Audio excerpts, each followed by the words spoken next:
this feminine and masculine challenge and struggle, is it a generational issue? You know, with on one hand, you have baby boomers and Gen X that seems to be more struggling with it than the millennium and Gen Z. What do you think? I don't know if you have much of a generational thing, but I would say more like an evolutionary question here, and maybe it happens right in this time.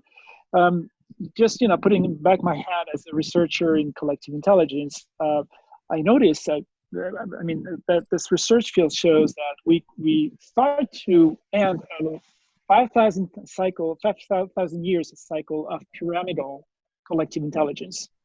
The only way it seems human nature has found to build big collectives could only go through hierarchical top-down pyramidal structures.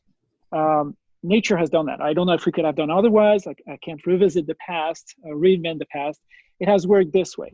And that means through a very strong emphasis on the masculine values. It happened this way. If you have a pyramidal structure, that means centralized power, command and control structure, labor division, and a scarce currency, which means also a scarcity philosophy built in every aspect of human fabric, from the way we language reality, from our social codes, from the philosophies of the world, and all those things. So we start to, this kind of collectives now have reached its limits. It has worked well since the invention of the writing. The writing enabled that. And now it seems that it hits a wall of systemic complexity. And it opens the path to what we call holomidal collective intelligence, holistic, distributed, which now requires people to step out to free themselves from this prison, this ontological jail of, the gender roles, like either man or woman based on your genitals and all these things. So I find it fascinating to see how some cultures in the world try to reinvent a multi-dimensional space to integrate, to map the reality. Like, as a biological being, yes, you may have a penis or a vagina, but on the hormonal level, you probably have a continuum between the two, and you have the right to stand in every level of this masculine and feminine side. And then also, what about your sexual preference? What about your social, your social persona?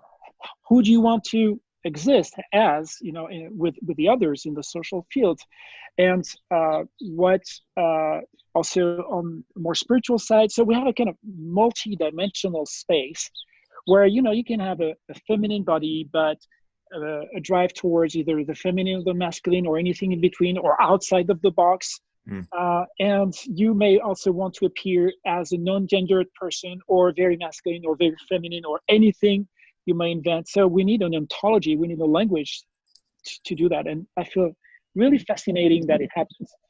So my research has shown, how language plays a crucial role. Many other invisible architectures do as well, but language do a crucial role. So as a French person and speaking a Latin language, we don't have the neutral thing. We have either a he or a she, a she for a table, and a she for a car and a he for a fridge, those kinds of things. So we live in a very, very binary world, and the English-speaking people have a neutral thing.